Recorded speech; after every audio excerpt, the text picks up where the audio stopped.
Assalamualaikum warahmatullahi wabarakatuh. Waalaikumsalam warahmatullahi wabarakatuh. Selamat pagi, Bu Dr. Laili Nurina SPDMPD dan teman-teman sekalian. Di sini kami dari kelompok 3 akan menjelaskan materi bahasa Indonesia tentang tata kalimat dan kaidah kegramatikalannya. Sebelum itu, izinkan kami memperkenalkan diri terlebih dahulu. Saya, Satrio Bimendera dikenal sebagai MC, sekaligus ketua dan presenter. Halo dan rekan Saya Yusuf Aditya Beranta sebagai presenter dan rekan saya. Sebagai koordinator. Saya Salma Satunya sebagai presenter. Saya Riko Kusmuti Hadia sebagai tambulan dan rekan saya. Saya Salustin Aida sebagai tambulan. Mari kita berfokus pada dua hal penting. Yang pertama adalah tata kalimat, yang kedua adalah kaidah kegramatikalannya. Dua hal ini adalah fondasi paling penting agar bahasa kita terdengar dengan baik dan benar. Sebelum kita membahas tata kalimat, kita perlu dulu nih memahami kesatuan bahasa dari yang paling kecil sampai menjadi sebuah kalimat. Yang pertama adalah frasa. Frasa adalah gabungan dua kata atau lebih yang masih belum mempunyai sebuah predikat. Contohnya, rumah besar, di pasar, sedang belajar. Yang kedua adalah klausa. Klausa itu adalah kalimat yang sudah memiliki subjek dan predikat, namun terasa masih belum lengkap. Contohnya, ketika ayah pulang di rumah besar. Yang terakhir adalah kalimat. Kalimat adalah satuan bahasa yang sudah lengkap. Contohnya, ibu sedang pergi ke pasar atau ayah sudah pulang ke rumah. Ya, jadi alur bisa kita pahami ya. Yang pertama adalah kata, yang kedua adalah frasa, ketiga klausa, dan terakhir adalah kalimat. Oke, setelah kita memahami apa itu kata, klausa, dan klausa, serta kalimat, sekarang kita tinggal melanjutkan tentang apa itu tata kalimat. Tata kalimat adalah kaidah atau aturan dalam menyusun kata-kata menjadi frasa dan klausa yang membentuk suatu kalimat yang baik dan benar, sehingga maknanya jelas dan mudah dipahami. Selanjutnya ada unsur-unsur kalimat. Yang pertama ada subjek, bagian kalimat yang menjadi pokok kalimat.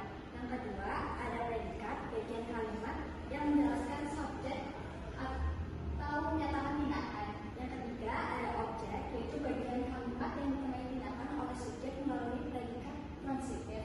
Yang keempat ada pelengkap, bagian kalimat yang melengkapi predikat intransitif. Dan yang terakhir ada keterangan, bagian kalimat yang memberikan informasi tambahan seperti waktu, tempat, atau syarat. Jadi ada pola kalimat dasar. Yang pertama subjek predikat, contohnya dia tidur. Yang kedua ada subjek predikat objek, contohnya bisa membaca buku.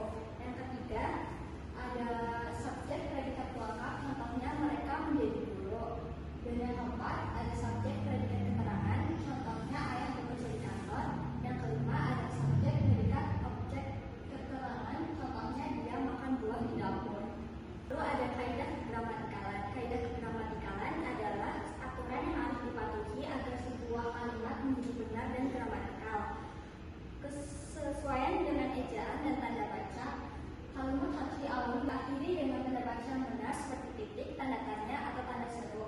Kejelasan pesan atau kalimat efektif. Kalimat yang gramatikal juga harus efektif, artinya mampu menyampaikan pesan dengan jelas, tepat, dan mudah dipahami. Supaya sebuah kalimat dianggap gramatikal atau benar menurut kaidah bahasa, ada beberapa hal yang perlu diperhatikan. 1. Cocokkan subjek dan predikat.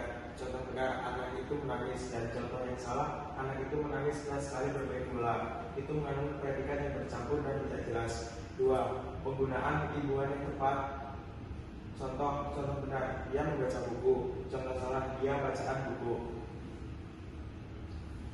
Yang ketiga, pemakaian kata hubung yang sesuai. Contoh benar, saya belajar karena ingin pintar. Contoh salah, saya belajar sebab ingin pintar tetapi. Yang keempat, ejaan sesuai POEBI, huruf kapital, tanda baca, dan penulisan kata. Contoh benar, ibu membeli gula, garam, dan kopi. Contoh salah, ibu membeli gula, garam, dan kopi yang tidak menggunakan tanda baca seperti koma. Kesimpulan, jadi tata kalimat lebih ke pola susunan kata dalam kalimat, sedangkan kaidah kegramatikalan lebih luas, mencakup aturan struktur, imbuhan, hubungan antar kata, serta ejaan. Pemahaman tentang tata kalimat dan kaidah kegramatikalan sangat penting untuk menghasilkan kalimat yang efektif, jelas, dan komunikatif. Keduanya saling berkaitan dan menjadi fondasi dalam berbahasa yang baik dan benar, baik secara lisan maupun tulisan. Sekian presentasi dari kelompok kami tentang tata kalimat dan kaidah gramatikalannya. Kami harap materi dapat dipahami dengan jelas dan kami tutup. Wassalamualaikum.